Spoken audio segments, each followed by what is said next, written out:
It's not the future we wanted, but the future that happened.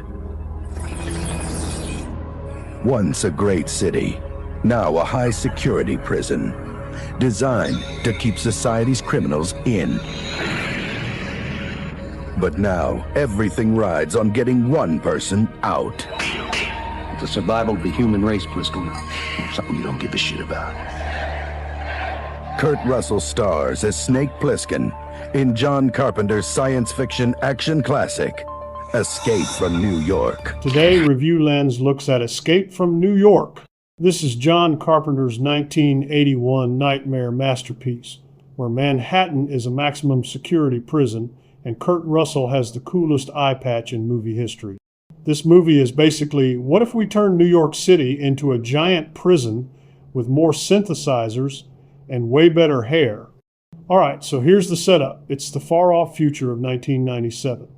Crime has gotten so bad that the entire island of Manhattan has been walled off and turned into a prison colony. No guards inside, no rules, just dump criminals in there and let them sort it out. Enter Snake Plissken. And dude, if that's not the coolest comic book name ever, I don't know what is.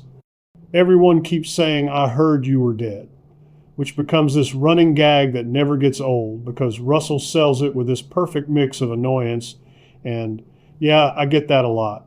So Air Force One crashes into Manhattan prison because of course it does.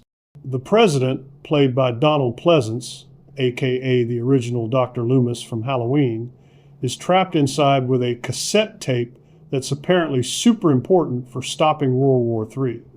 The government gives Snake a deal. Rescue the president in 22 hours, get a full pardon. Don't rescue him?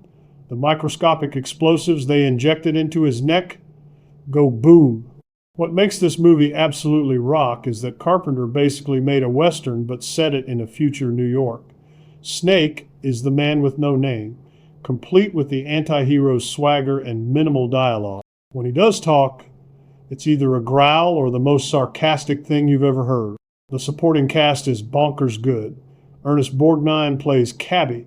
He's this weirdly optimistic taxi driver still driving around a lawless hellscape like it's 1975. Harry Dean Stanton as Brain, the smartest guy in prison who's basically Wikipedia, if Wikipedia could betray you. And Adrienne Barbeau as Maggie, who deserved way more screen time but makes every second count. But let's talk about Isaac Hayes as the Duke of New York. The Duke, a number one.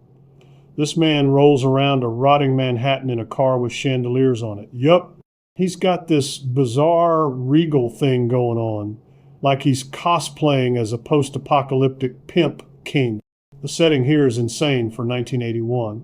Carpenter created this whole ecosystem inside Manhattan prison with different gangs, territories, and even entertainment. There's literally a gladiator fight-to-death scene that feels like Monday Night Raw met Thunderdome. The crazies in the underground, the Broadway theater turned into a cabaret, the New York Public Library as a oil field. It's all completely nuts, but it works. With an all-star cast that includes Lee Van Cleef, Harry Dean Stanton, Isaac Hayes, Ernest Borgnine, Donald Pleasance, and Adrienne Barbeau. Escape from New York is one of the best escape and escapist movies, according to the New York Times, and a trip worth taking, according to Time magazine. John Carpenter's synthesizer score. Oh man, this score. It's like if a drum machine gained sentience and decided to write the most badass theme music ever. That main theme is literally just a few notes, but it creates more atmosphere than most modern scores with full orchestras. It sounds like what the 1980s thought the future would sound like. The action sequences are practical effects heaven, no CGI, just real explosions, real stunts, and Kurt Russell actually shooting arrows and looking cool doing it. The fight on top of the World Trade Center, yeah, that aged weird, but at the time, it was this iconic set piece. The wrestling ring death match with spiked baseball bats, yep. Practical effects done right. Here's what's wild.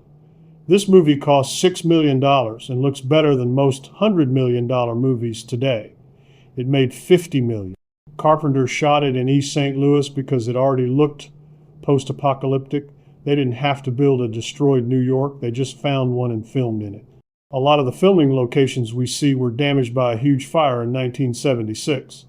Unfortunately, many city blocks had not been repaired, so the crew was given permission to film there. Instant movie film set.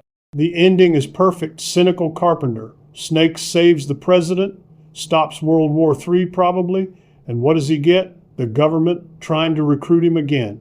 His response? He swaps the important tape with cabbie swing music and walks away. The president's big summit speech becomes bandstand boogie or whatever. Snake literally gives America the finger and disappears into the night. It's the most Snake Plissken thing ever. Look, Escape from New York shouldn't work as well as it does. It's essentially a B movie with an A movie execution. It's simultaneously taking itself completely seriously while being absolutely ridiculous. But it all works because everyone commits 100% to this insane world.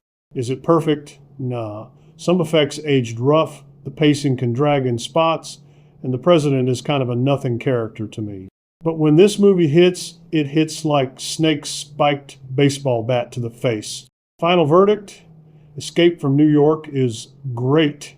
It's John Carpenter at his most John Carpenter and Kurt Russell defining an entire action blueprint. If you haven't seen it, what are you doing? Stop watching this review and go watch Snake Plissken be the coolest character of the 1980s. So that's it for this one. Hope you enjoyed this movie as much as I did. Let me know in the comments if you want more movies like this Carpenter classic. And don't forget to like, subscribe, and hit that bell for more movie comparisons, retro reviews, and all things film. And as always, see you on the next one.